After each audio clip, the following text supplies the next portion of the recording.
Learning objectives. After studying this module, students will be able to understand about what is collection of data, understand meaning and purpose of data collection, know about variable and data, learn about types of data, learn different ways to collect data, learn about Census of India and NSS. Meaning and purpose of data collection. We know that the purpose of collection of data is to find out the evidence for reaching a sound and clear evidence of the solution of the problem. In economics, we generally heard statements like, after many fluctuations, the output of food grains rose to 102 million tons in 1979 from 90 million tons in 1971. After that, production of food grains rose continuously to 230 million tons in 2016 and finally touched 350 in 2017. Now what we came to know from the given statements that the food grains production is changed over a period of time. It is different from year to year and crop to crop. What is variable? Variable are the values that keep on changing. These are represented by letters X, Y or Z. The value of each variable is an observation. In the above example, the years can be taken as variable X and production of food grain can be taken as variable Y. What is data? Data are the values that these variables hold. It is a tool which helps in understanding the problems by providing information. Types of data. The data can be divided into two categories: primary data, secondary data. What is primary data? The data which is collected by researcher through conducting a survey are called as primary data. Suppose you want to know about the popularity of a particular business tycoon amongst the students. Then you need to do a survey on large group of students. Then the data which you get is primary data. What is secondary data?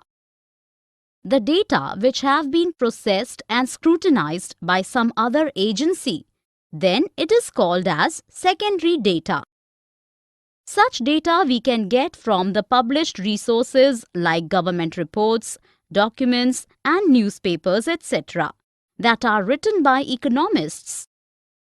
For example, after collecting the primary data on business tycoons, you publish a report. If somebody uses that report, then it becomes secondary data for them. How do we collect the data?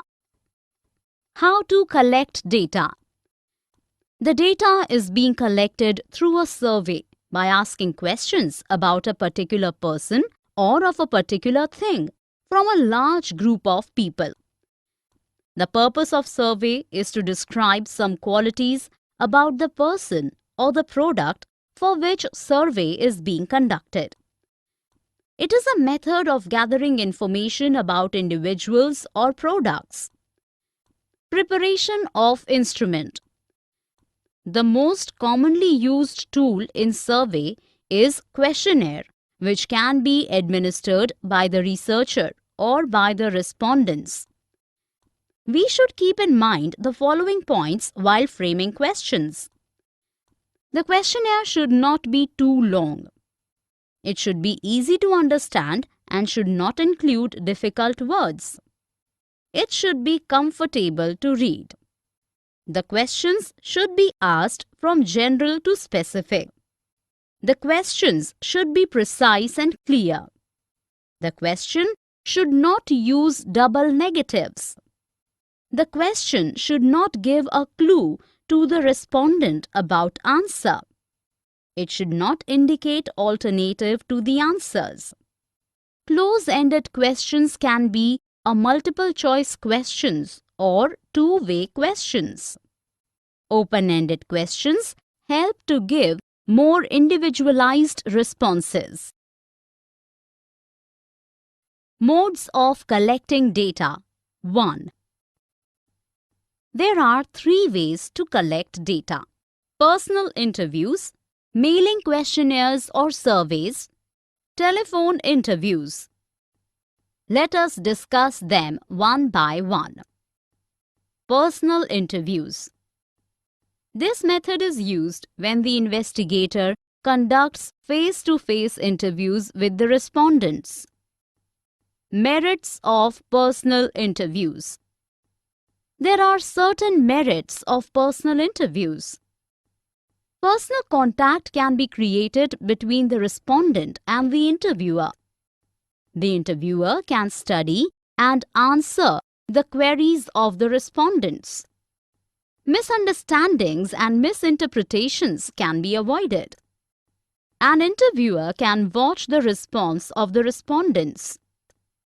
Demerits of personal interviews. It is expensive as requires trained interviewers. It takes time to complete the survey.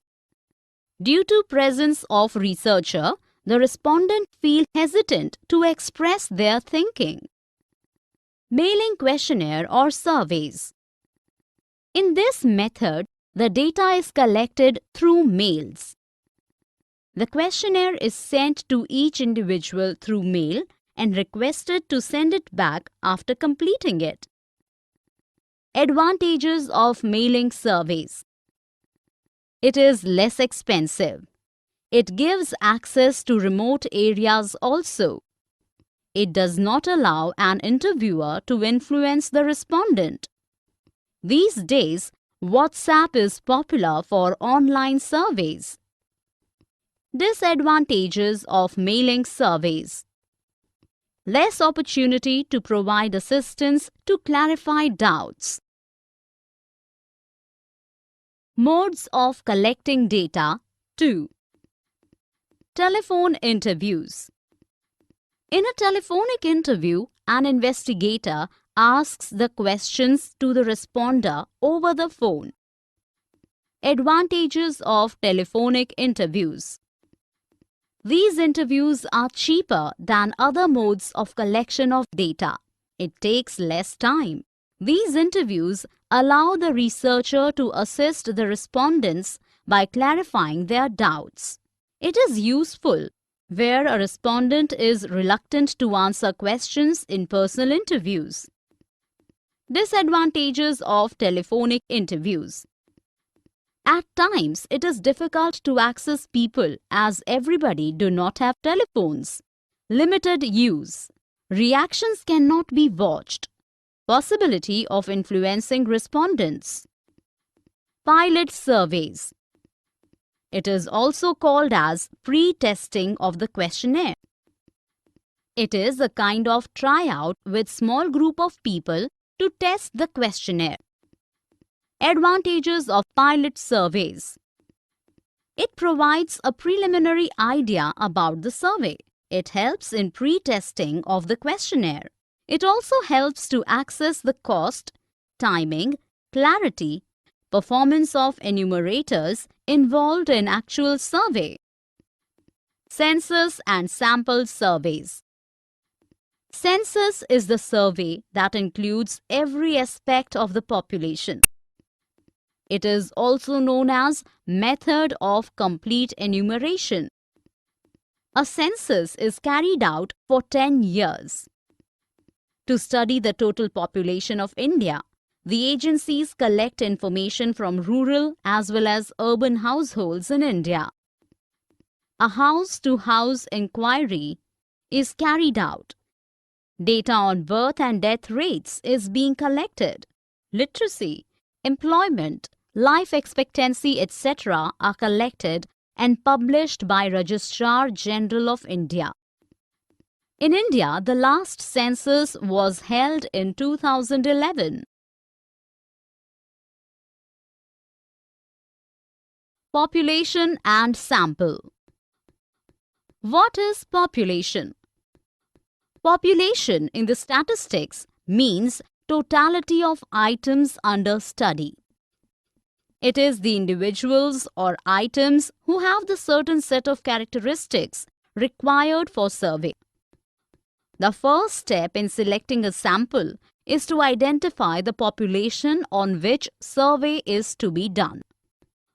When population is identified, the researcher selects a method to study the population. In case the researcher finds it difficult to do the survey of the whole population, then a representative sample is selected. What is a sample? A sample refers to a group or a particular section of the population from which information is to be collected. A good sample is usually smaller than the population and provides reasonably accurate information about the population at a low cost and shorter time. For example, we want to study the average age of people in a particular region, then we would be required to find out the age of every individual in the region, add them up and divide by number of individuals to get the average age of people in the region. This method involves huge expenditure. In place of that, we select a representative sample of a few individuals from the region and find out their age. The average age of these selected group of individuals is used as an estimate of average age of the individuals of the entire region. Advantages of sample surveys. Provides reasonably reliable information. Low cost. Less time. Easy supervision of work. Detailed information can be collected. Types of sampling. There are two main types of sampling: random sampling, non-random sampling. Random sampling. This method is also known as lottery method.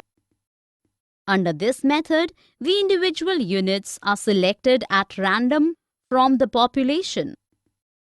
For example, the government wants to determine the impact of the rise in petrol price on the household budget of a particular locality. For this, a representative, random sample of 30 households has to be taken and studied.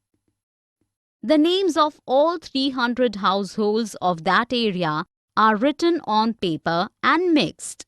Then, 30 names to be interviewed are selected one by one. In the random sampling, every individual has an equal chance of being selected. Non-random sampling. Non-random sampling is a method in which all the units of the population do not have an equal chance of being selected. These samples are selected on the basis of judgment, quota, purpose, convenience of the investigator.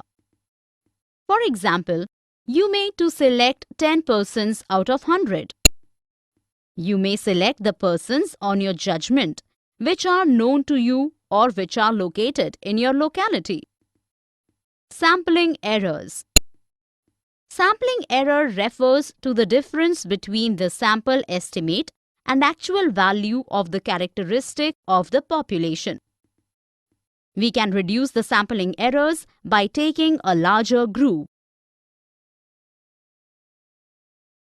Non-sampling errors in Census of India and NSSO. Non-sampling errors. Non-sampling errors are more difficult to handle as these errors are difficult to be minimized. The examples of non-sampling errors are sampling bias. Sampling bias happens when the sampling plan is prepared in such a way that members of the target population could not possibly be included in the sample. Non-response errors. Non-response errors happens when an interviewer is unable to contact a person listed in the sample or a person from the sample refuses to respond. Errors in data acquisition. These errors happens because of recording of incorrect responses. Census of India and NSSO. Some of the agencies at the national level that collect, process and tabulate data are Census of India, National Sample Survey, NSS, Central Statistics Office, CSO, Registrar General of India, RGI, Directorate General of Commercial Intelligence and Statistics, DGCIS, Labour Bureau, etc. What is NSS? The NSS was established by the Government of India to conduct nationwide surveys on socio-economic issues. NSS gives collected data through reports and its quarterly journal Sarvekshana. NSS provides periodic estimates of literacy, school enrollment, utilization of educational services, employment, unemployment, manufacturing and service sector enterprises, maternity, child care, etc. The NSS also collects details of industrial activities and retail prices for various goods. They are used by Government of India for planning purposes. Summary. Let us summarize what we have learned in this module. Variable are the values that keep on changing. These are represented by letters X, Y or Z. Data are the values that these variables hold.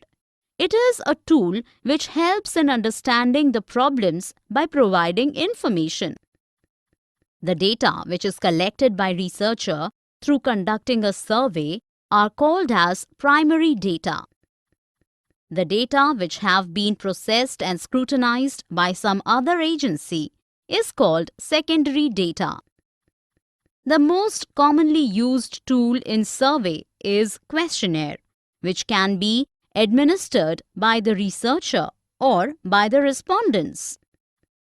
There are 3 ways to collect data: personal interviews, mailing questionnaire surveys, telephone interviews.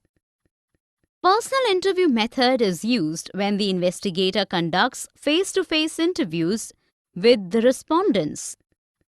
In a telephonic interview, an investigator asks the questions to the responder over the phone. Pilot survey is a kind of tryout with small group of people to test the questionnaire. Census is the survey that includes every aspect of the population. It is also known as method of complete enumeration. Population in the statistics means totality of items under survey. It is the individuals or items who have the certain set of characteristics required for survey. A sample refers to a group or a particular section of the population from which information is to be collected. Random sampling method is also known as lottery method. Under this method, the individual units are selected at random from the population.